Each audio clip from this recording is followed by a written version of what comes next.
Okay, maybe it's time to start. Good afternoon, everybody. My name is Chihu Jiang. I'm from APNIC. This is the first RPKI related sessions. And in fact, this afternoon, the whole afternoon in this room is dedicated for RPKI.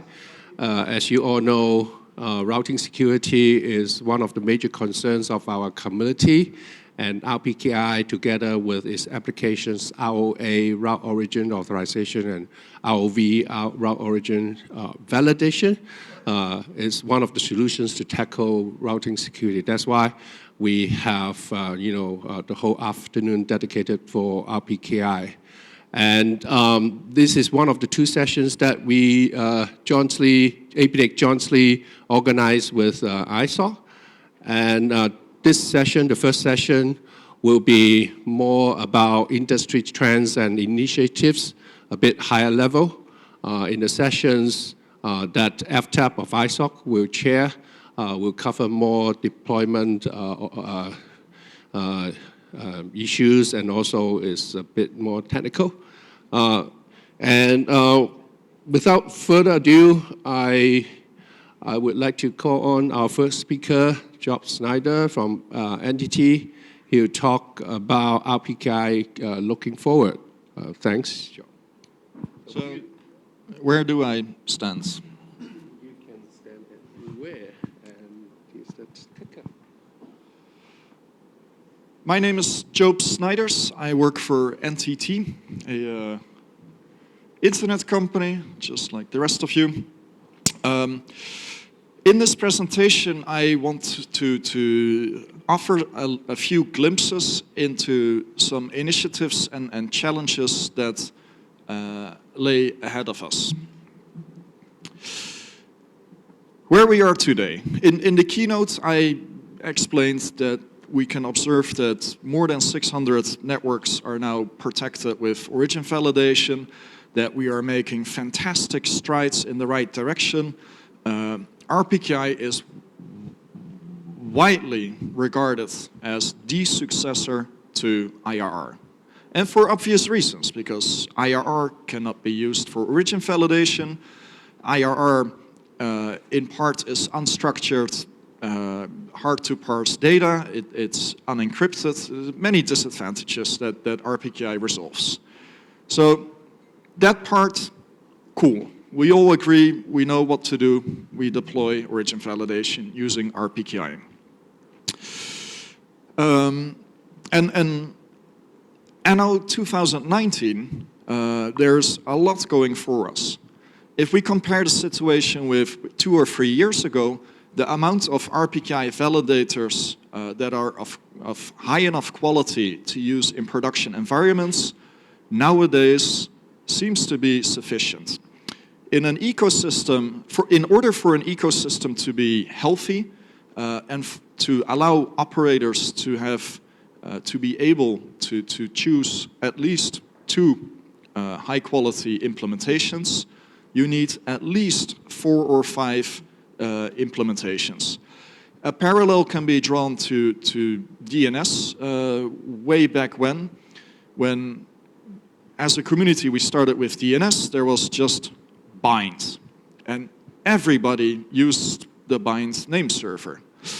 And then some security issues were discovered in bind, and it affected everybody because everybody was using the same software. And then the community realized, hey, we need to have multiple DNS implementations so that if there's something wrong with one, we have others as well. So nowadays, we have Cloudflare's Octo RPKI, OpenBSD is working on RPKI client, there's the excellent NLNet Labs Routinator, RIPE NCC's version 3 validator seems to be useful as well. And then there are another 3 or 4 validators that we can choose from. So the state of RPKI validators at this moment is very, very good. Great. So now let's take a look at things that are less optimal.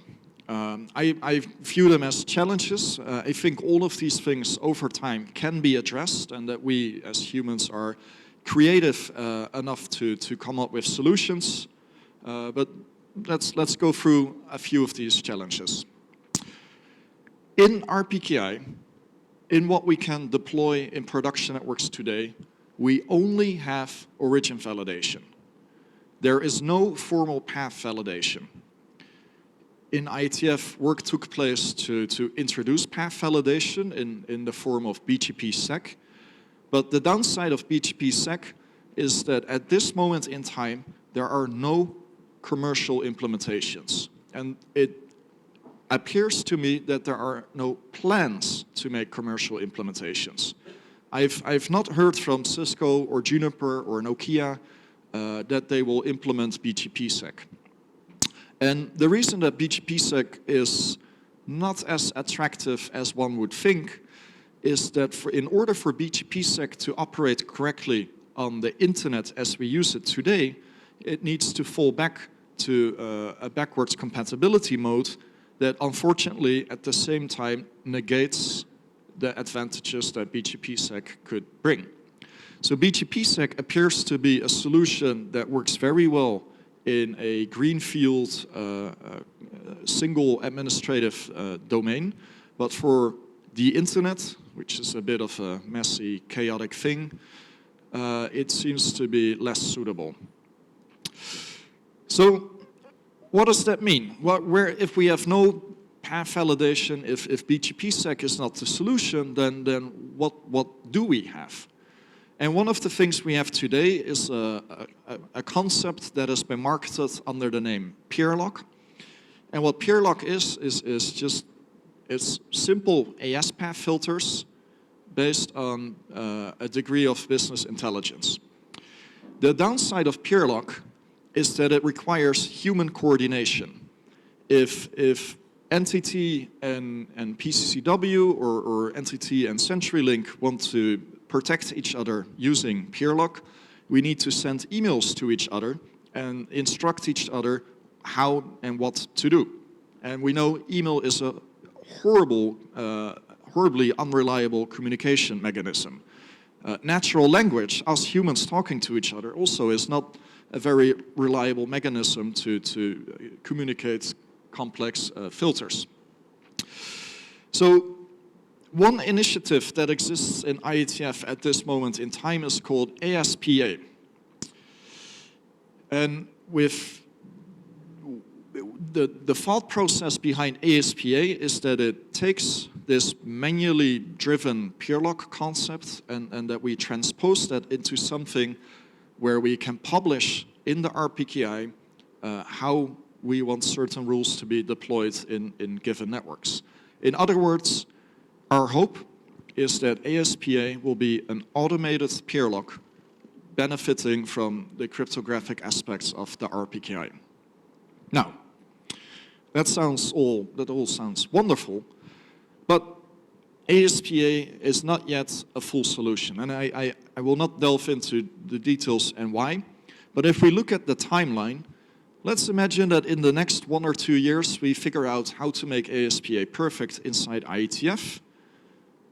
Then we need to go with those RFCs in hand to the RIRs and say, hey RIR, you are my RPKI provider, you will need to implement ASPA. That will take some time. In parallel, we can go to the likes of Cisco and Juniper. They will start coding if sufficient customers ask for this feature. That may take them a year. Once they ship software to end users to use, a network like NTT needs to upgrade all of its routers to make use of this new feature. And if we have to upgrade every single router in our network, on average, that takes roughly a year. Because the moment we email customers saying, we're going to reboot the router to upgrade the software, often customers email back saying, no, your plan does not fit my schedule. Can you postpone it for 2 weeks? We're like, sure, we'll wait 2 weeks. And then the new proposed date, of course, conflicts with some other customer. And what it boils down to is that deploying new software in service provider networks it takes time. So I think the total time scale for ASPA to materialize to the point that it's widely in use may be up to 6 years. And that's a pretty long time. We don't want to wait 6 years before we can have a form of path validation. So as an interim solution, and I highlighted this at APNIC47, what I advocate is that we combine direct peering with origin validation. It's not a perfect solution. It does not cover 100% of use cases, but for a lot of operations, the concept of having no intermediate network between you and the destination you care about, and if both parties do origin validation, it makes for a very robust situation, because even if an attacker spoofs your ASN to bypass the origin validation checks, the moment you have to spoof an origin ASN, your AS path becomes longer. So the shorter your AS path, the better things are if you combine them with origin validation. And the beauty of this is that direct peering already exists today. If you and I want to put some dark fiber between our routers, we can just plug it in, set up an eBGP session, and RPKI origin validation too is a deployable technology. It's supported in most of the commercial implementations. Virtually all open source BGP implementations have support for it. So it's real mechanisms, real deployable technology that is accessible to us today. So until we figure out path validation, which may take a few years, we have to keep interconnecting directly, and we have to deploy origin validation. Another challenge that we have is that the RIRs are sitting on very interesting root certificates. All 5 of the RIRs ended up in a situation where their root certificate covers 0/0, both in IPv4 and both in IPv6. And they didn't do so for malicious reasons, I think. None of the RIRs had plans to start surfacing the whole internet, I think. The reason they ended up with this situation is to facilitate transfers from one RIR to another RIR. If you transfer RIPE space to APNIC or APNIC space to RIPE, and you want to have RPKI services, of course, the root certificates must be able to facilitate such the creation of such certificates. So, while having a 0/0 root certificate is very convenient from a transfer perspective and from a customer service perspective, it also inherently has some risk. If a root certificate like this becomes compromised for one reason or another, it can seriously jeopardize operations for the victim. Interestingly enough, the easiest protection you as the network operator have against one of the RIRs becoming a rogue entity is to create ROAs yourself. RPKI ROAs are never in conflict with each other. They exist independently from each other, and a BGP announcement only needs to match one of the ROAs in order for the announcement to be valid. So imagine a scenario where a fictitious RIR is compromised. Let's call them compromised RIR. And they create an RPKI ROA with an AS0 origin that covers your prefix. Now, if origin validation is used, and it's being used more and more, that may mean that your BGP announcements will propagate less far than you would like them to propagate. However, if you, as a countermeasure, create an RPKI ROA under APNIC's root certificate, that ROA will allow your announcement to be valid, and this mitigates the risk of the ROA from the rogue RAR. In other words, if you are afraid somebody will create ROAs that negatively impact your operation, your protection will be to create an RPKI ROA yourself. Another thing we should consider is the concept of certificate transparency. If we look at the TLS browser world, the HTTPS thingies, they face a similar issue. The root certificates that can be used to generate certificates for specific FQDNs, all of them can create certificates for all domains. And aside from pinning fingerprints and other mechanisms, a reactive mechanism that has proven to be extremely useful is that the holders of root certificates subject themselves to what is called certificate transparency, that they maintain specially constructed logs that leave an audit trail for other people to inspect to understand whether ROAs are created incorrectly or without permission. And we are very fortunate that Cloudflare already started with this. There is the Cirrus mechanism that is a Merkle log that is tracking the certificates that the RIRs are creating. But the thing with certificate transparency is that you should not have just one entity that is monitoring what happens with the certificates. You need multiple. And I think that a company like Google, is anybody from Google here? That's too bad. We should all send them an email. Please create your Google's version of certificate transparency for the RPKI. And if Google doesn't want to do it, maybe someone else should do it. Maybe Tim Simru or Kaida or, but we need multiple organizations that track what RPKI certificates are created by who and to validate that the RIRs remain honest. Another challenge that we have in today's operations is the concept of remote triggered black holes.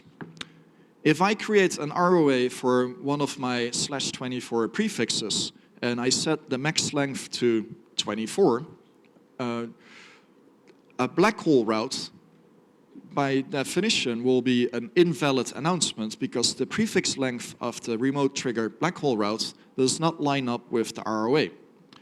And the challenge here is that in today's implementations of blackholing, we have conflated the concept of requesting a service provider to not send you traffic for a given destination with advertising routing information about said destination. Imagine I receive a DDoS towards an IP address somewhere in my network. The moment I announce a /32 route to my upstream providers and tag it with the special BGP Blackhole community, that request to not receive traffic for that IP address in and of itself immediately becomes the best, most specific path in my upstream's network. And even if my upstream was not sending traffic down the pipe over which they received the BGP Blackhole request, they will stop sending traffic to anybody because the Blackhole request itself is a host route in the routing domain. So what we're currently trying to figure out is if we can reconsider or re-implement how we think about Blackhole routes and make it so that Blackhole routes or requests for blackholing only activate if the request aligns with the best path of the next less specific route.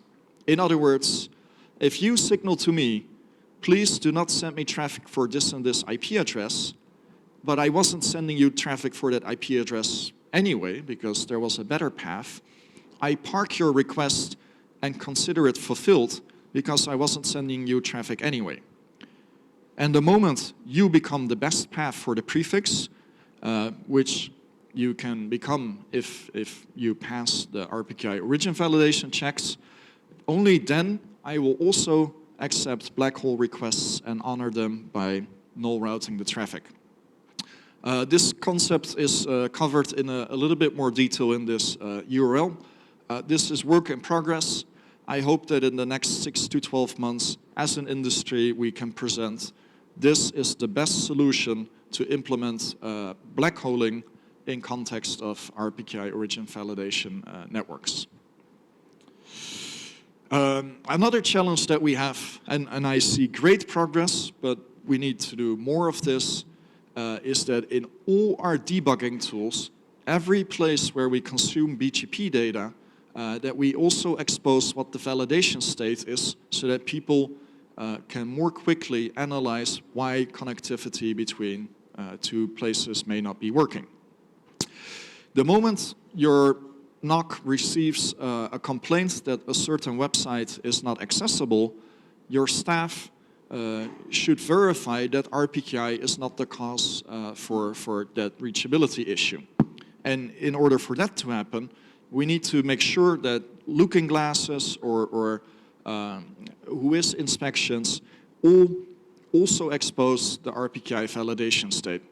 So one example is here, the NL-NOC ring looking glass, where the web interface has been modified to make it so that the RPKI origin validation state can easily be observed. And every looking glass should show information like this to facilitate debugging. Another challenge that is not yet resolved with today's tools is that ROAs are an incredibly powerful tool, but they only solve part of the puzzle. For instance, so IPv4, we're kind of running out. The price of v4 blocks is going up. And in such a scenario, it may make sense for cloud providers to say, you know, we are kind of running short on IP addresses. Why don't you bring your own IP addresses? Or enterprises may think, I want freedom to move from one cloud provider to another cloud provider, so I want to use my own IP addresses, so I'm not tied to the IP addresses that belong or are owned by the cloud provider. And the moment I tell a cloud provider, you should announce my prefix, the cloud provider will say, cool, create an RPKI ROA. That allows the cloud provider to announce the prefix. But at that moment, the cloud provider doesn't formally know the relation between the prefix and which of the accounts on the cloud provider side that prefix belongs to. And nowadays you see that cloud providers come up with very creative solutions. They may say, to prove you are the one that owns the prefix, you must create a reverse DNS entry with this secret string. Or they may say, you must put this magic string in the WHOIS data, and we will scan the WHOIS data and then from there conclude that you are the owner of the prefix. Let me rephrase it. With RPKI ROAs, we can discover who is authorized to announce a prefix. But with RPKI ROAs, we cannot know who owns the prefix. That information is not included in an ROA. So there is a potential solution here that has been driven by our very own George Michelson. Is he in the room? George is missing out on an RPKI talk. This is unheard. All right. He calls it AnySigner. And the idea with AnySigner is that you, as the owner of a resource, can publish a blob of arbitrary information, perhaps JSON structured or whatever it is you want to publish, and that a cloud provider, through that mechanism, through the RPKI, can figure out that you are the entity they are doing business with, and that can set in motion things like bring your own IP address. And the idea with any signer is that it not just facilitates bring your own IP space to cloud providers, but that it can also facilitate other business operations that we may come up with. For instance, when I set up direct peering and we order a dark fiber between you and me, it would be interesting if we can use the RPKI in a way to securely transmit the MD5 password that we want to use on the eBGP session. Any signer may allow for incredible automation in many aspects of our operations that we are currently doing either unencrypted or are not doing at all or doing poorly. This, again, is something that will take a few years to materialize, or perhaps if the community sees value in this, we can try and push it through. But it's not yet finished. This is, again, work in progress. It's hard to predict when exactly this is available to us. Another challenge we have with RPKI is the use of rsync. Rsync is the protocol that is used to distribute RPKI information from publishers to the validators. And the rsync protocol is not necessarily ideal for distribution. It has a very strong dependency on the concept of time. So if one of your RPKI publication servers is off by a few seconds compared to the client that wants to interact with each other, the rsync protocol may not be able to recover from that small deviation in time. Rsync has a lot of state on both the server side and the client side. It's fairly intensive from a computational perspective, and that also contributes to that rsync is not something you can easily CDNify. And CDNs, I think, are an ideal platform to distribute RPKI data. There is a solution, it's called Delta, the RRDP protocol. It can be served over HTTPS, and fortunately, both APNIC and RIPE have implemented support for this successor to rsync. Unfortunately, other RIRs have not yet implemented support for this. So this means that network operators in the APNIC region that want to do origin validation can in part use the new protocol, but in part also rely on rsync, which is not ideal for the reasons mentioned.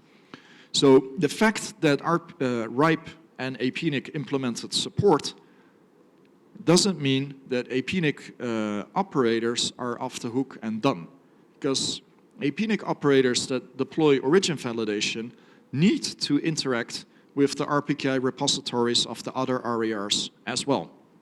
So this does concern us, and I'm very happy to see that this APNIC has implemented support, but we need support for this at all the RIRs.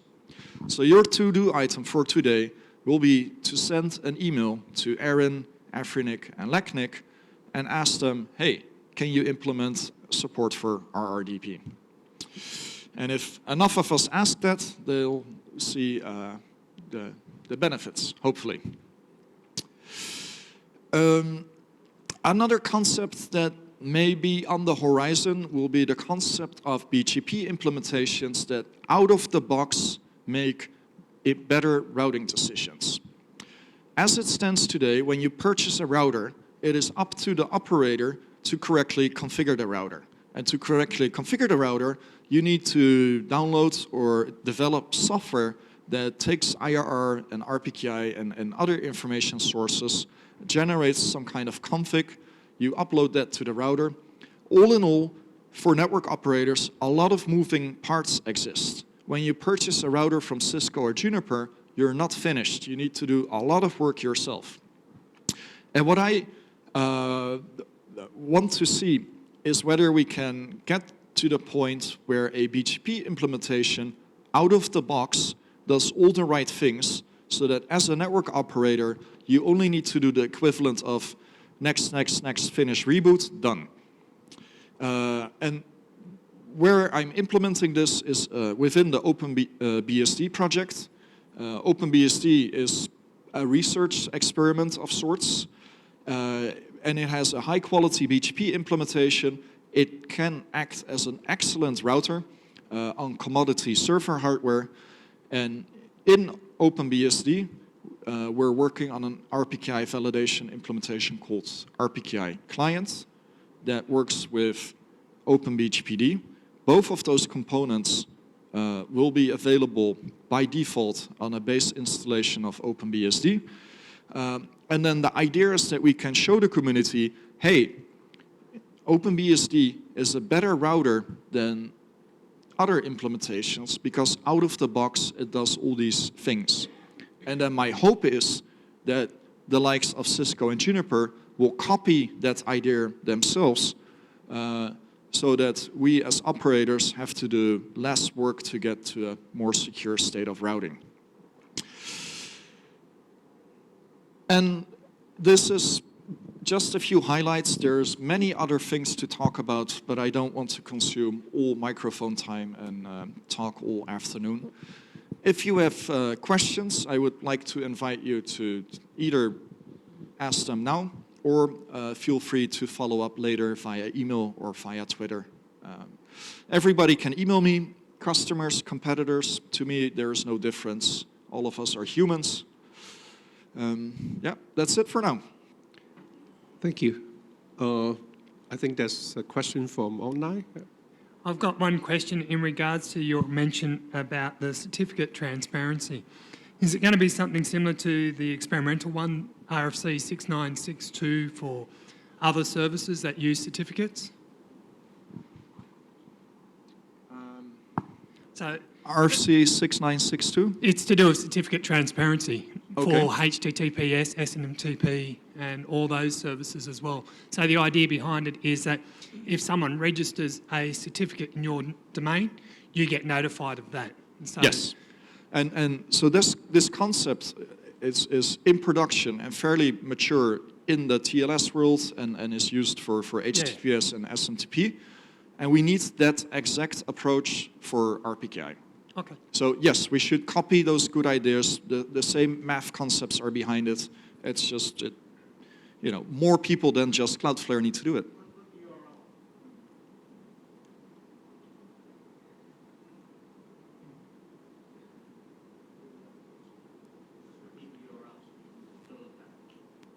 ct.cloudflare.com. Google search. Another question from Taiji here. This is Taiji from APNIC. This is a comment about rsync. As APNIC RPKI, I am interested in the introduced RDP actually. And we have limited development resources, so maybe we cannot respond the user's request. And additionally, some NIRs started their RPKI service for their members, and I think they are using the same code for publication service. Then this is a kind of possibility. We need to collaborate between NIRs to develop the new code to adopt RDP or other new features in the future, I think. So one thing is that we are trying to catching up the new protocols. Thank you. That is very good to hear. I fully agree that the NARs, like the Korean one, the Japanese one, the Brazilian, the Mexican, like there's many NIRs, and they have the same challenge.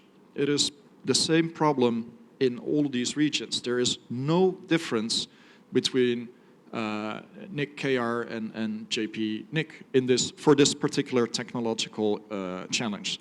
So if there would be collaboration and if a bunch of NARs would say, well, if each of us pays 20% of the development cost, yeah, all of us will benefit. And I'm very happy to hear that JPNIC has RRDP insight and is considering how to support it. That's good to hear.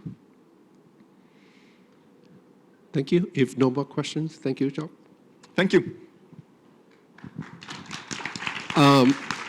In fact, there will be a bath after the 2 RPKI sessions at 5:30 p.m. I encourage you all to join because I think this is important to our community. If you're interested in that, and especially interested in discussing with all the speakers, I think that's a good forum for that. Without further ado, I call on the second speaker, Martin Levy from CalFair. He'll talk about anatomy of a route leak. Pass the mic over to Martin.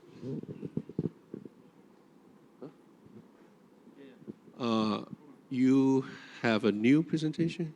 I just did it overwrite the previous one? Yeah, and it's only one page. Yes.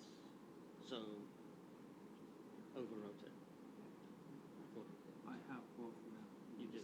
You found the old one. I have the both now Okay. here. Could you pop the one pager up first? I'll talk about that, and then I'll put the real Just one page first? Just put one page up first, and then I'll. Thank you. Technical. Yeah, a technical issue with a user. My name is Martin Levy. I'm going to talk about a route leak, but actually first I'm just going to show you a one-pager based upon something that was just spoken about, and I thought would be useful from a visualization point of view. Yes, perfect. This is the RPKI tree. We've talked very abstractly about RPKI at many, many sessions. Unfortunately, I sort of forgot to run a new version of this right this very second, but this was taken late last month. It's good enough for the discussion. Do I have a laser pointer somewhere? Cool. All right, so here in the yellow square are the TAs that exist, the top of the tree for the 5 RIRs. And as you go down, you will see that an RIR actually has in its, basically its root certificate, a set of children. And those children have children, because this is a hierarchy. And the one we might as well look at is APNIC, because we are here in the region. So as was mentioned, if you look very carefully, and I know it's very small print, but here it says 0/0, and there's a little comma, and it says : :/0. That is all of the IP space. Now, it so happens to say the same in the RIPE space, and APNIC and LACNIC and ARIN.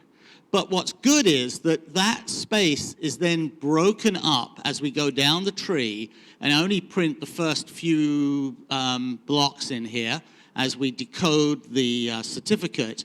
And we go sort of down the hierarchy here to the point when we're pulling out large number of records. And then finally, in this region, more so than anywhere else, we break out into NIRs. Here's CNNIC, here's NIC ADJP, the Taiwanese NIC, etc. And hopefully at some point in time in the LACNIC tree, we will see the Brazilian and maybe the Mexican NIRs up there.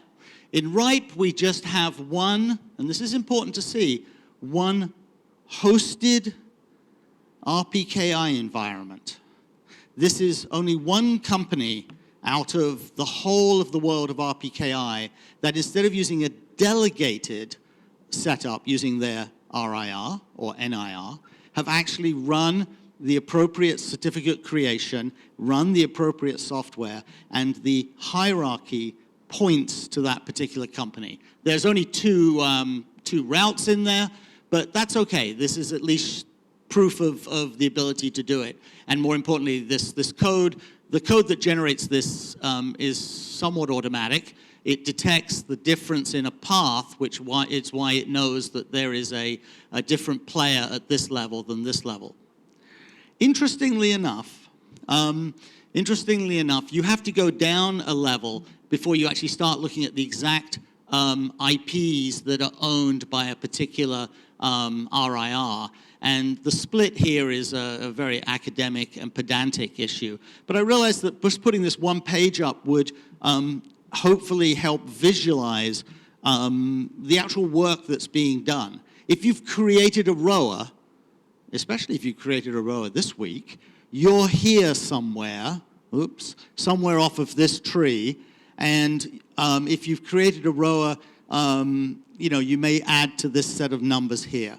So just thought that would be useful. Thank you very much. If you could put the real presentation up, I would be, yay.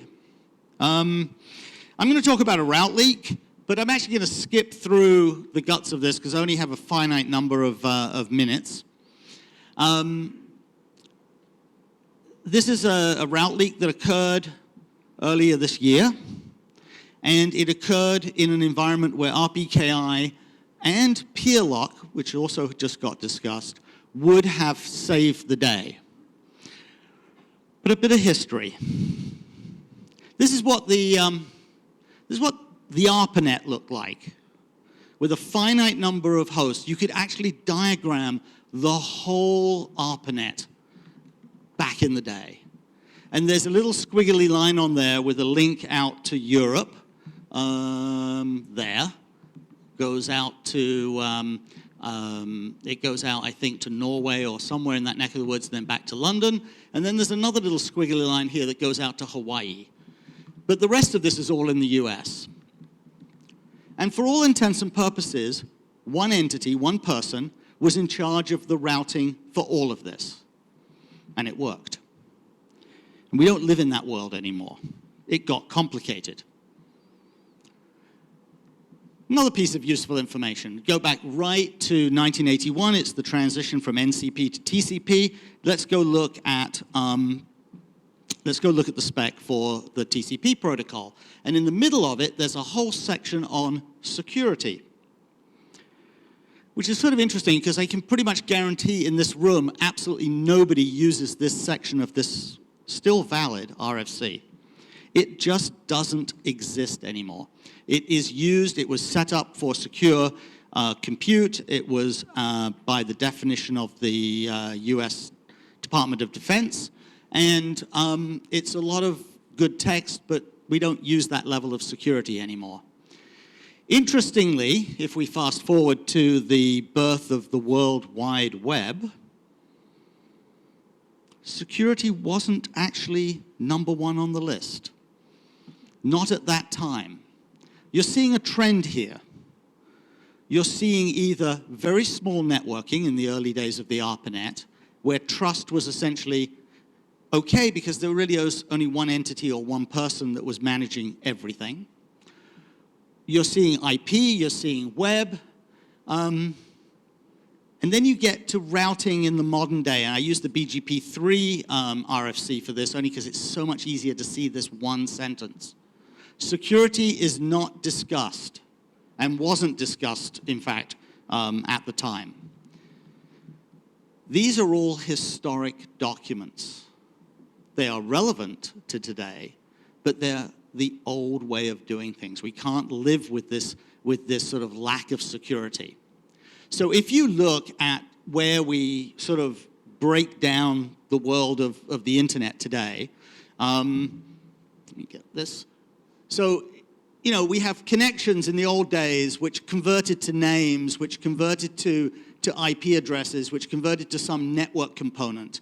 And the reality is that as time went on, and we look today, we have had certificate authorities and certificates for the ability to make sure the names are right. We have got DNS, sorry, I'm missing a phrase here that should say DNSSEC, where we have a level of security so we know what we're actually looking up. And then finally, in the world of IP and routing, we obviously have RPKI as the next thing that brings the security into play today. Whether it be encryption or looking something up, we would never go back to what we have on the top page there. So let's skip forward to sort of the core of the talk here, and we're going to talk about the fact that these route leaks have occurred and that they are, in fact, rather big. This is a couple of random headlines on the subject. There are plenty more, as you will see.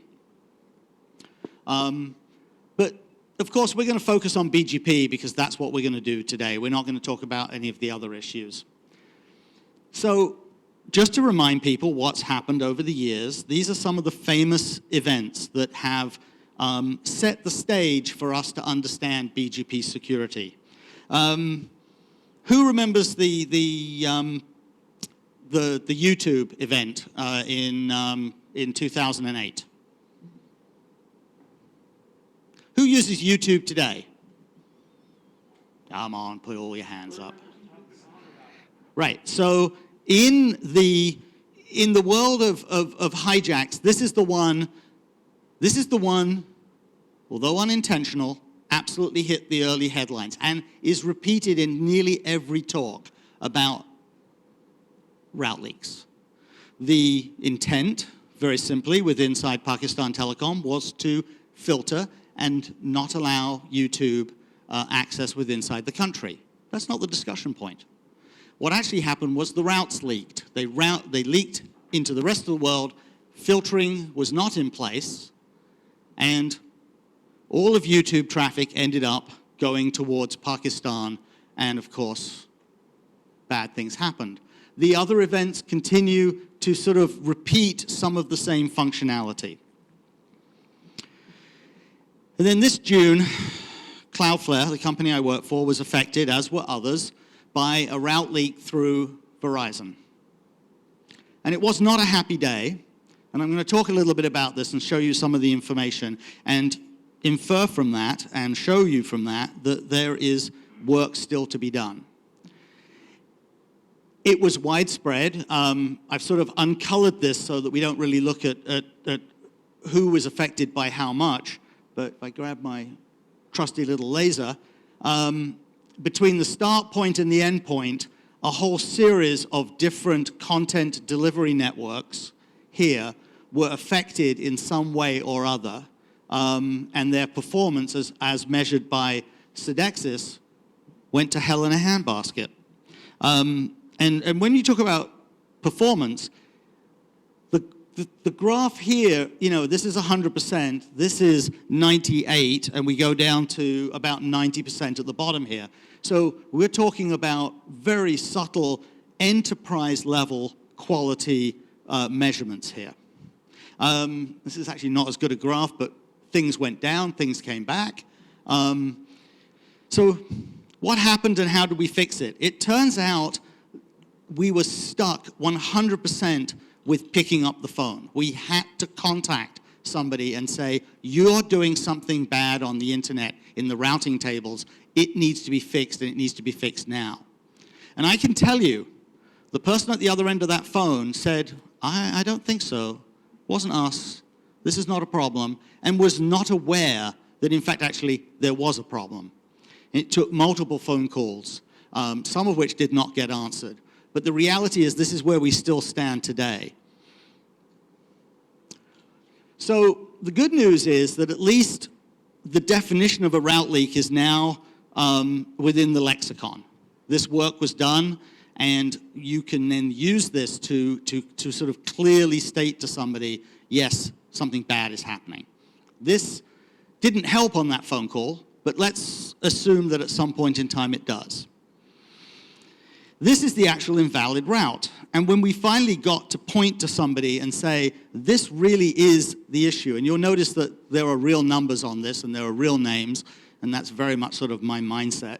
So these were the people we had to phone, and we had to explain to them that they had a downstream customer who was re-announcing routes, in this case from level 3, which looked like it was coming from us, and it was being re-announced into an upstream, in this case UUNet or Verizon 701, which was then being re-announced into another tier 1 network, etc., etc.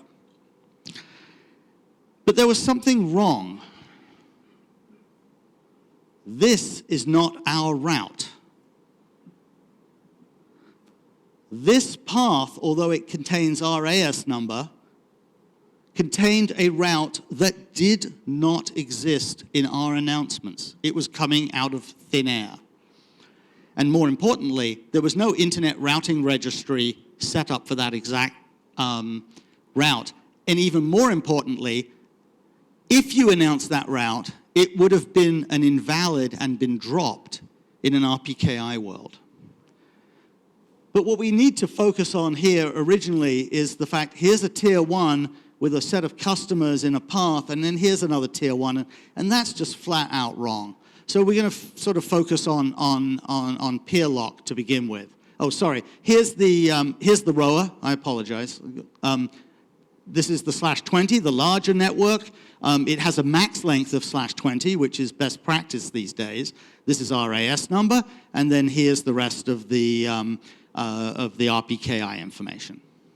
So we had signed this route.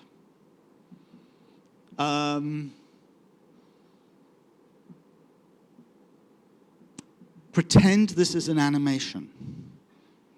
Pretend this is a GIF that animates. I apologize. I realized that it wasn't uploaded that way. It would have shown a nice path. This is BGP play from the right stat, by the way. And it would have shown a nice set of routes coming to not us here, because we don't announce this route. But it would have propagated through a whole series of other tier 1s. Sorry about that. But this is the first thing to talk about, peer lock. Peer lock, as previously mentioned, but here in real life, is something that would stop a route that had a tier 1 in it from ever being propagated by another tier 1 into a third tier 1. It just wouldn't happen. Peer lock says that only that 701 should be getting all its routes from 3356 directly, never via a third party. So although this route leak occurred, and we can delve deep into that, it should have been squashed the moment that this happened, but it didn't. In fact, more importantly, it seems that an awful lot of routes through this guy, and there were many more besides RAS, should never have been accepted by 701, and yet they were. So this is peer lock in a diagram. We can ignore discussing whether we believe somebody is a tier 1 or not a tier 1. In this case, we talk about it simply as a network that is connected to all the other networks without a third party in the way. This mesh of absolute connections from here to here to here to everywhere, looks like nice crochet work, but in fact actually exists in the routing networks today. That all of these tier 1s around the outside here, independent of any financial relationship, have a one-to-one relationship with everybody else within this group of players. And people outside of this group are not in that camp. They do not exist without that. And peer lock would have simply said that any customer prefix from any downstream coming to a network would directly pass towards another network. But we would also expect it directly to go to another player and never, ever use a third route, a third direction. And peer lock is so powerful within the tier 1 environment. I'll show you some examples, but we obviously blogged about this, and if anybody knows anything about Cloudflare, we blog rather heavily. But we actually looked at a whole bunch of these and worked out which ones were running peer lock, and more importantly, which ones were not running peer lock. And then us, and by the way, others, opened tickets saying, why aren't you running peer lock with as many of these players as we could? So let me explain what actually happened. If you remember, I said we didn't create the /21. So there was a talk earlier today, and there was a talk yesterday that talked about BGP optimizers. So I'm going to skip some of the language on here and simply say they're bad, because the BGP optimizer is what created this extra route. And again, sorry for the lack of animation on this, but basically we ended up with a /21 propagating through a whole series of AS numbers, which we did not generate. The optimizer generated this route, and although they generate fake routes to make their optimization work, we'll ignore the discussion about this, they, by default, do not put a BGP community, the no export community, which would have kept that route safe. Now, this is one of the oldest setups in the world of BGP, but it is essentially a way of stopping a route from propagating the way this one did.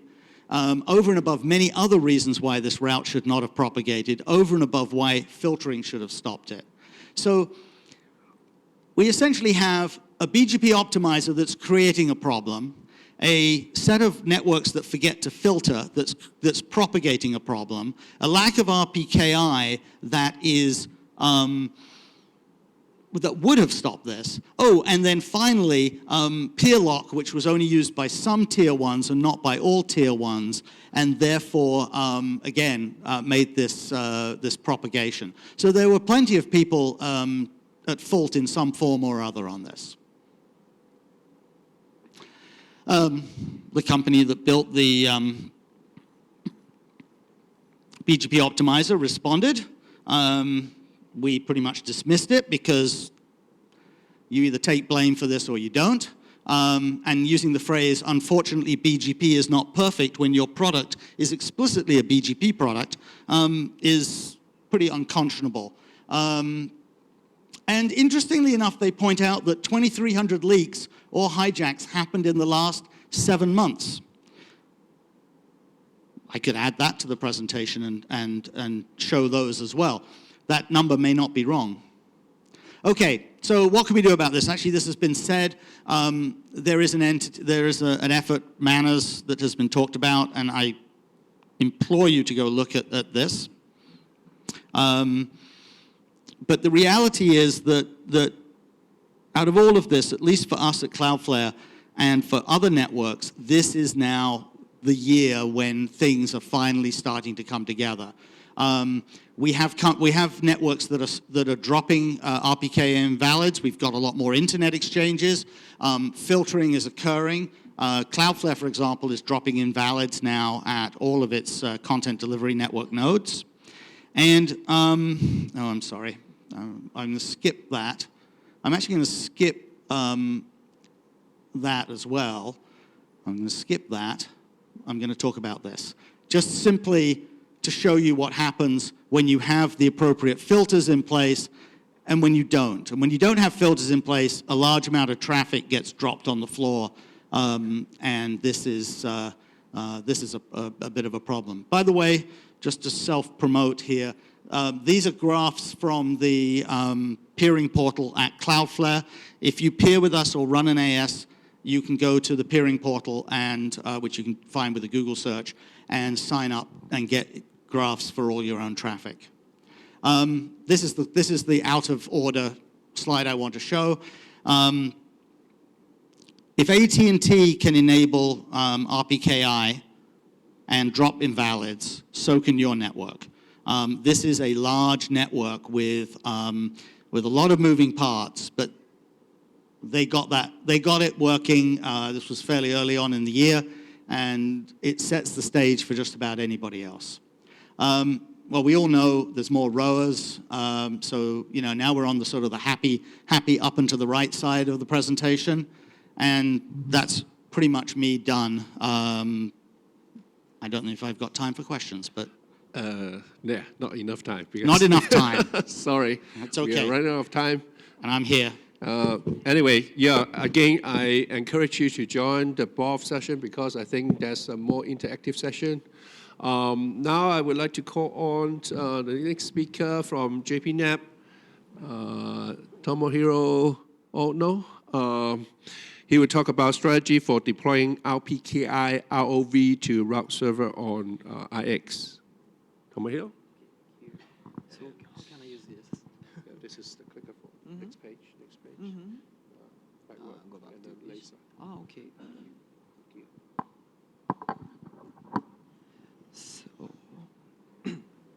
Okay, so hi everyone. So I'm Tomohiro Ono from JPNAP.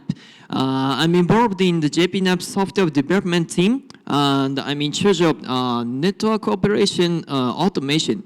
Yes, so I'm here today to talk about our strategy for deploying RPKI ROV validation, RPKI ROV to route server on IX. So at first, let me explain our service. The number of AS is over 180.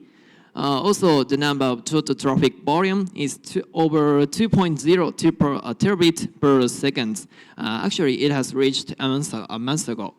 So in terms of the total traffic volume, JPNAP is the biggest IX in Asia. So in this presentation, I will explain what is the route server in brief. After that, I will tell you about some considerable points of RPKI ROV and we'll explain our ideas. Finally, I'll show you how to provide and implement RPKI ROV options for customers.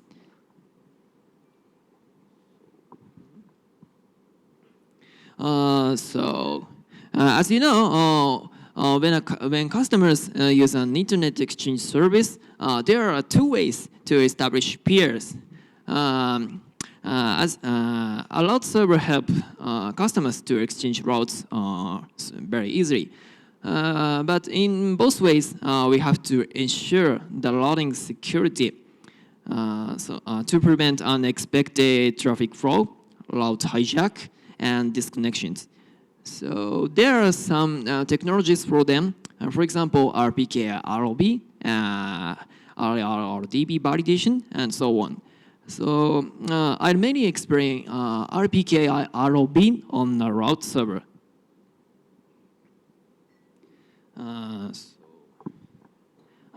Okay, move on to next page. So as an IXP, we are thinking of providing operational options for our customers is very important.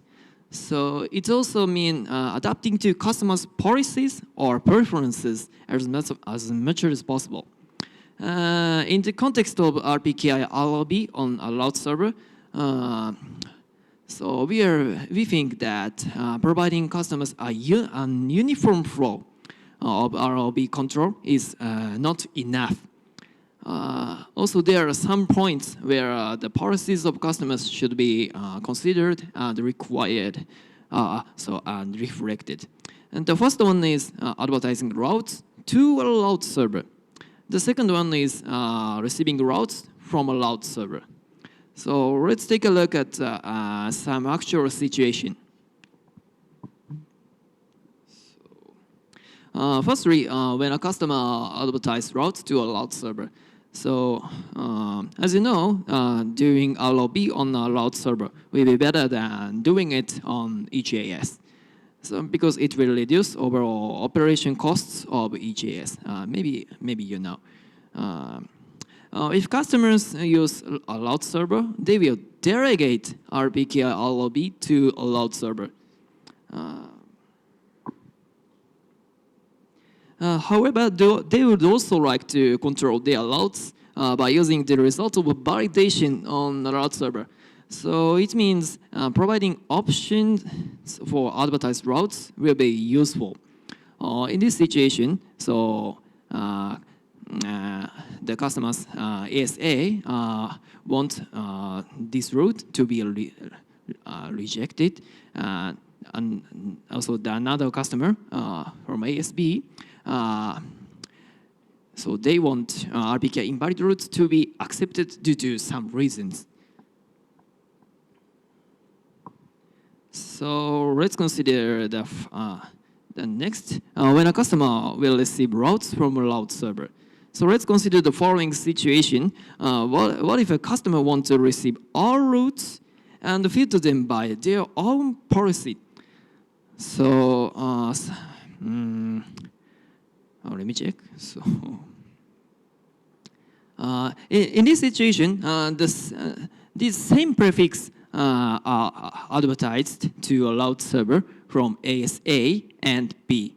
The prefix from ASA is potentially RPKI invalid, but the AS path is shorter. The another one, the prefix from ASB is potentially RPKI valid, but AS path is longer than this route. So when an RPKI invalid route is selected as the best path due to AS path, it will be rejected on the import filter of ASZ.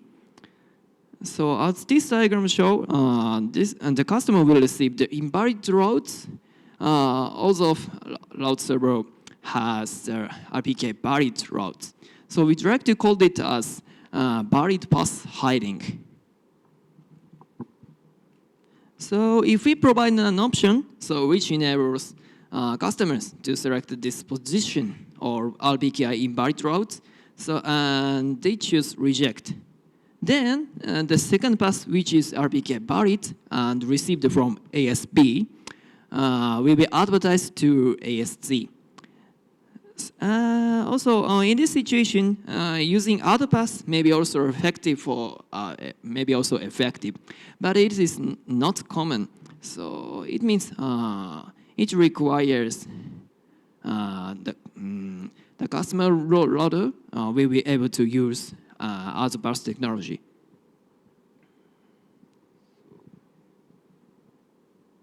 So move on to next page. Okay. So if we provide options, it means RPKI ROV options for customers. We and the customers will be able to operate routes exchanged on the route server flexibly. As you know, RPKI invalid routes should be rejected, and all of the AS should register their ROA immediately. Yes, we know that, of course. However, the registration of RPKI ROA is still low. It is actually less than 20%. So in our solution, it will be effective that adjusting the default value of RPKI ROV options according to the future routing security trends. So far, I have explained why we are thinking of providing some options. So let's move on to how to implement and provide these options in detail. So as I mentioned, we are thinking of a variety of RPKI ROV options. So they are for import and export filter on our route server. So for example, a customer will be able to select whether a route server will do validation.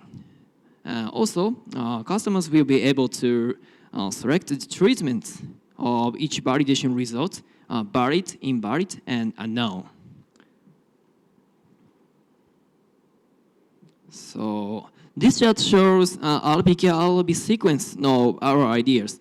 Actually, it is for the import filter, but import and export filter sequence is almost the same. So at first, a route server will do general checks. So it means checking obviously wrong routes. So for example, 2 wrong AS passes, bogon IPs, and so on. So after that, the first option, whether a route server will do ROV. So if customers select do not validate routes, so these routes will be set only RPKI not checked community tag. So when a customer selects yes at this option, So the next checkpoint is about RPKI ROV statuses. So according to the validation statuses, there are 3 branches. If the status is RPKI valid, this route will be checked by IR or DB validation. So also, if the status is RPKI invalid or unknown, the customer will be able to select their treatments, reject it, or doing IR or DB validation. It means continuously. So let's take a look at input advertising route to a load server. It is case 1. So if customer selects rejecting invalid routes, RPKI invalid routes are rejected on import filter. As you can see from this diagram, the invalid routes won't reach the RIP. Also, it is not advertised to other AS. This RPKI valid route will pass through the import filter and tag a community as this number. So, okay, so next pages. So when customers choose do not reject option, so all routes including invalid, unknown statuses will list on the RIP. These routes also set large BGP community as this list. So next case is about receiving routes from a route server. First one is just rejecting only invalid routes on export filter. As you know, this AS will not receive any invalid routes from a route server. So in this case, in this phase, route servers will not validate the routes again. So it means only checking the tagged community, which is set on import filter.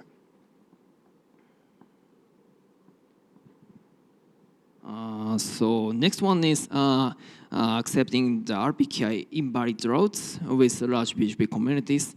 So as I mentioned, all BGP community of routes are set on import filter, so they will remain and they will be advertised.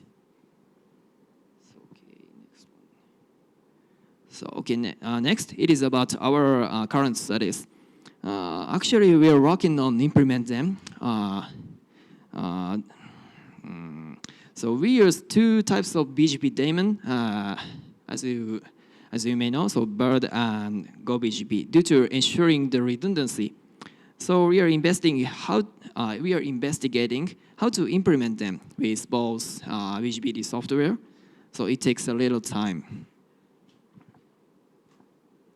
So that was our strategy. So in brief, as an IXP, so we've been providing operational options for customers is very important. So it's also mean respecting customers' policies or preferences as much as possible. So we are going to provide some RPKI ROV options for customers. In our solution, adjusting the default value of RPKI ROV options will be effective according to the future routing security trends. Also, JPNAP is working on implementing with both BGP and bird. Okay, thank you for listening. Thank you. Quick one, please. Job Snijders, NTT. I guess we are in the same family of the NTT group, so hello, colleague. I really appreciate that JPNAP is investigating origin validation in context of route servers, and I hope for an expedient and successful conclusion of the project. I have one comment. Mm-hmm. You and many others intuitively think that offering options to customers is a good thing to do.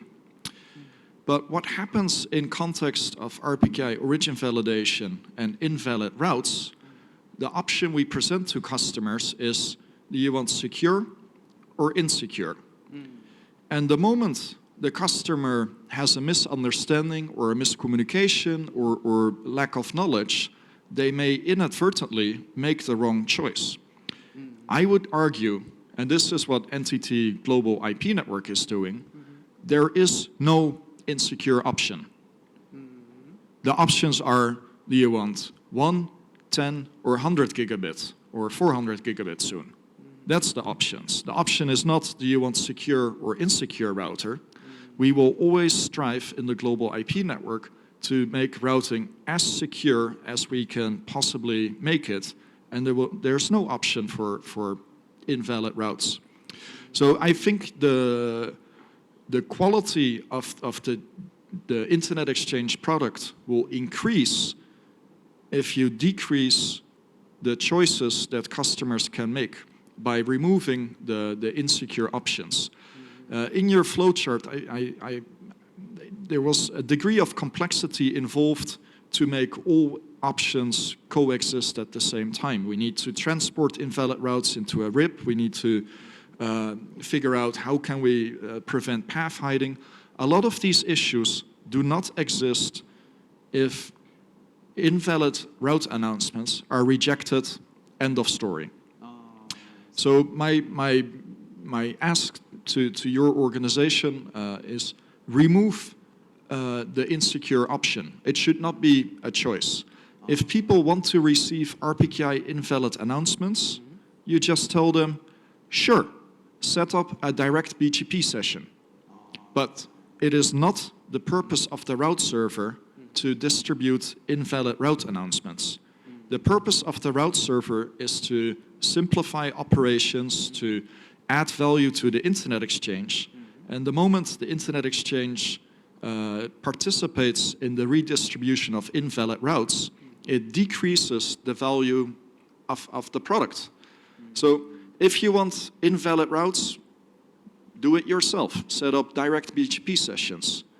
If you want a high-quality, safe environment, use the route server. And if you use the route server, there will not be a choice for insecure. It should be secure by default. So I don't know how I can further contribute in this discussion. Perhaps between our companies we can exchange some emails to make sure that NTT as a brand has a consistent, secure by default approach to routing, and that we, by removing choices from customers, create higher quality routing. So, invalid reject, always, is the short summary of what I wanted to say. Thank you for the presentation. Okay, thank you for your comments. Okay. Actually, at first, we are thinking of providing some options, but after that, we will discuss about the default options. Yes, we may be going to set default option as reject the invalid routes. Yes, but we will have to discuss them more. Thank you for your comment. Thank you. Maybe, yeah, there can be internal complications among yourself. Anyway, thank you, Tomohiro. And in fact, I think, route server on ISP, in fact, they don't carry full routes anyway, so the risk of doing route filtering should be low. Okay, without further ado, we call on the fourth speaker of this session, Dr. Kenny Huang from TWNIC. He'll talk about Taiwan RPKI deployment or development. Thank you.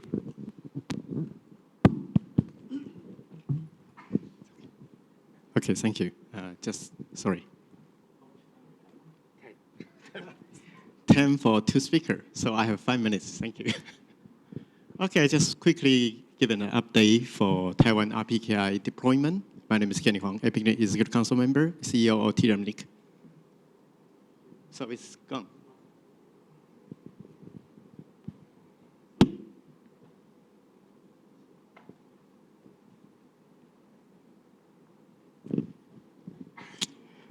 Okay, I just skip some of the common sense. The benefit of RPKI actually have been mentioned before. And there's some quite well-known example for BGP hijacking, especially happened this year. And as you know, the code 101 was running by APNIC, but starting from this year, and it happened in March of this year, and it's been hijacking somewhere. So that's quite pretty good example for why we require RPKI, because if the operator they can provide RPKI with a route validation, actually the kind of issue can be easily to be prevented. That's a basic architecture for RPKI, that's including the cooperation between the TLMNIC and APNIC. Also, I would like to express my gratitude to our APNIC colleague and also JPNIC colleague. They spent a lot of effort to help us to do the RPKI implementation. Okay, what we do for RPKI basically is quite new, even for the service provider, because they have very, very little incentive to promote or to implement RPKI. So we spend so much effort to have a workshop, have some communication capacity building with our operator member. So let's sum the responsibility metrics, including a resource CA and also RPKI, our router and also validator. And so far we have provided validator because we need to let the service provider experience how it's going to happen. So once they activate router, so they can easily to validate through the established validator. Of course, service provider, they always have an option to establish the validator by themselves. So here is a list of timeline, what we have done so far since from last year. Since the beginning of last year, basically with the help from APNIC and also from JPNIC, we quickly set up the RPKI implementation. And starting from middle of last year, we officially launched the RPKI registration service. Okay, here also some quick update for the, as you know, the global validation percentage, penetration percentage. Okay, we get a data source from RIP NCC, do some basic statistic according to what region or what economy has been deployed RPKI. From the top one is Marshall Island. It's no surprise. Okay, right. Thank you. I'm not from Marshall Island. Okay, let's IPv4 valid ratio in Asia Pacific region. The top one is Sri Lanka. Congratulations for Sri Lanka. Second one is Bhutan, also excellent. The third one is Taiwan. Okay, here's some very detailed statistic about the service provider provide RPKI in Taiwan. Just skip it. We provide quite significant amount of training courses in Taiwan.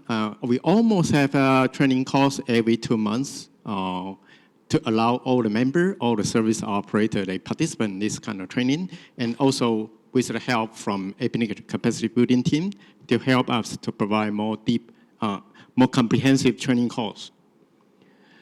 So that's the current situation. We have, so far we have 87, the group stands for the number of members. They have deployed RPKI. Just skip it. Okay, just quickly come out with a conclusion. We have built up our own RPKI system. Taiwan IPv4 valid ratio growth last year reached to more than 70%. Right now, almost close to 80 to 90% router validation. But starting from this year, we try to spend more effort to do something else. For example, like encourage the service provider to do the RPKI validation to make sure the router database can be really activated through the validation function. And we also continue to provide RPKI training courses and continue to increase RPKI coverage and validation ratio. Thank you. Thank you. Thank you, Kenny. Sorry for the rush. Very successful. But, you know, Taiwan is a very good example for the ROA creation. That's the very first step for the RPKI deployment. And I hope, you know, you will do ROV route filtering. And we now call on the last speaker, Ed Lewis from ICANN. He will try to tell us the linkage between RPKI and DNS core. Thank you, Ed. Okay, I've got a half an hour to speak, right? Yeah. Okay, I'm doing this little talk. This is looking at how the DNS operators, or how DNS registry operators are doing with RPKI development. And the clicker. DNS is heavily defended, but it relies on the network, so it's subject to any routing problems we have out there. So I like to bring up routing security is important to us. And that's kind of the reason for the talk, is to kind of mix routing security in with DNS security to keep us, remind us that the internet's all one big island. I think everyone here knows DNS is an important protocol. RPKI is an important security thing for routing. And if the routing system goes out, DNS doesn't matter, right? So the DNS core, my definition for that, for the purpose of this talk, this relates to the top-level domain registries and just the TLDs out there and the root zone to look at, can we get to the servers telling us about that part of the DNS? I do want to point out, when I say the core, I'm not talking about the business core or the high-traffic core. That's the high-profile websites. I'm not covering that. This is, if you look at the DNS tree from the top down, the very top of the tree right now. And over time, I do want to kind of expand that. Another motivation for this talk actually came from a talk on RPKI validation by these operators. Job Snyder gave this talk months ago, and after that we talked, and this is the result of our conversation, basically. So I'm looking at the ROAs leading towards important DNS servers out there. I begin with the root zone. I look through the root zone that has TLD delegations. We have name servers. The name servers have IP addresses. I take those IP addresses, I go to Team Cymru, and I look up their information about routing, and I get the prefix and the origin AS from that. That's my basis of the routing information. I don't have access to an actual router while I'm doing this. I then go to RIPE. They have a list of validated ROAs, and I just check to see if the routes I've been finding are actually listed there with a ROA or not. And I simply count. If there's a match, yes, it's covered. No, if it's not there. So using about a month ago data and seeing Kenny's, someone's slide showing the huge rise in ROAs recently, and maybe this is kind of out of date already, but a month ago, there were about 1,500 DNS zones out there, TLDs out there. There are about 28,000 routes that go to their servers, taking in the origin AS and the prefix. 7% ROA coverage. That's kind of small. Well, that's a start. So I want to be fair to the operators. We didn't warn anyone that we're going to look at this stuff. It's just a measure of the deployment of the technology. There's no one said you must do this, and so it's not like people are falling behind, but we only have 7% ROAs covering those routes right now. I plan to actually run this over time and watch it, see it grow, hopefully, in getting, promoting the idea that we want more security up and down the chain.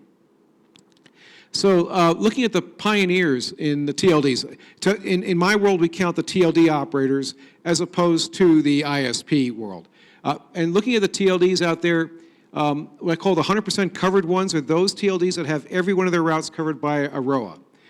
There are 22 CCTLDs, country code TLDs we call them. We have 108 commercial TLDs, the GTLDs, STLDs, and so on. They're about the 7%, 7-8% of the whole population, so I don't go any further. I don't think there's a distinction between the two. So I tried to find something interesting to say about this after. My experiment seemed like there was almost nothing there. It didn't seem very interesting, so I tried a few things. Plotting by coverage, there's a couple at 100%, most of them are 0. That coming down train, that's not too interesting there. There's some ledges there, but that's just numerical. So I decided, how about V6 versus V4? And I found something interesting, I thought. In V6, it looks like 22% are covered by ROAs, as opposed to only 7-8% in V4. Then I looked a little deeper and found out that there are quite a number of TLDs that don't have V6 name servers. I was surprised by that. And I looked through some more stuff, nothing really interesting there. But at the point where I thought I had nothing to talk about, I came back to there are quite a few CCTLDs that don't have V6 name servers out there, and that's why the percentage was higher, because they aren't included in the V6 numbers. So I also realized that I'm testing this based on configured data that's in the registries out there. I did the live test. I went out and asked all the servers and found out that there's a little bit inconsistency, not much, very small, but that didn't change the numbers in any way. So we still have about the same number of V6 missing and the 7%. And these two slides were the same. I don't know why. I'm sorry about that. So I decided the next thing to do is look at the operators. Instead of looking at the TLDs, I want to look at the operators a little bit to see if there's a pattern to who is signed, who's not signed.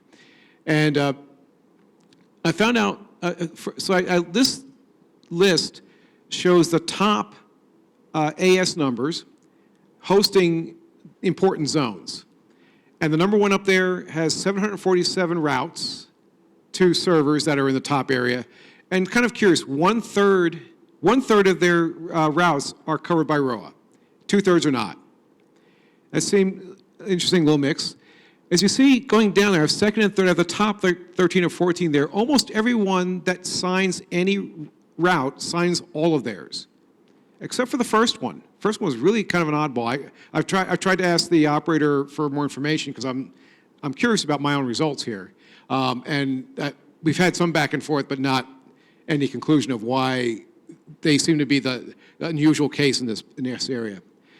And in the interest of time, I'll go to here. On this one shows overall, if I ignore just who's covered with the ROA, I see that the 1st to 13th have no ROAs, and then you finally cut down into the ones that are covered. And the interesting thing there to me is that there are a lot of ties, which tells me that counting by AS sometimes counts. More than one AS is run by the same organization. They're probably doing things systematically and so on. So that's why there are ties for things. But basically, we just see not very interesting patterns in here. So what I reveal here, ROA coverage for DNS servers is sparse. I mean, that's not too surprising. And it seems to matter more in the DNS world by who is providing the DNS services rather than the operator of the TLD. And that might be a way to help promote the adoption of ROA and RPKI in the DNS world. And I will leave it there because we're pretty much out of time. Thank you, Ed. Sorry, we're running out of time, but again, if you have any questions for discussions, I encourage you to join the session at 5:30. That's the BAF. And of course, we have the second RPKI related session related to a deployment will be held at 4 p.m., chaired by FTAP. And I want to mention one thing. After the BOF, there will be Meet the EC session. Please join us and talk to the EC. And after that, there will be ROAs signing social. So if you have signed ROAs, you can get T-shirts. And then, of course, you can enjoy drinks. And last but not least, I want to mention one thing. In case you are not aware, the conference network here, we are doing ROV route filtering. So you cannot access those routes, those networks which are hijacked. But of course, the effects of having ROA route filtering at the stop networks will be very different from doing route filtering at transit networks or IXP. But anyway, that's the demonstration of this technology. In case you want to know more, you can talk to us. That's it. Please come back at 4 p.m. for the next RPKI sessions chaired by FTAP. Thank you.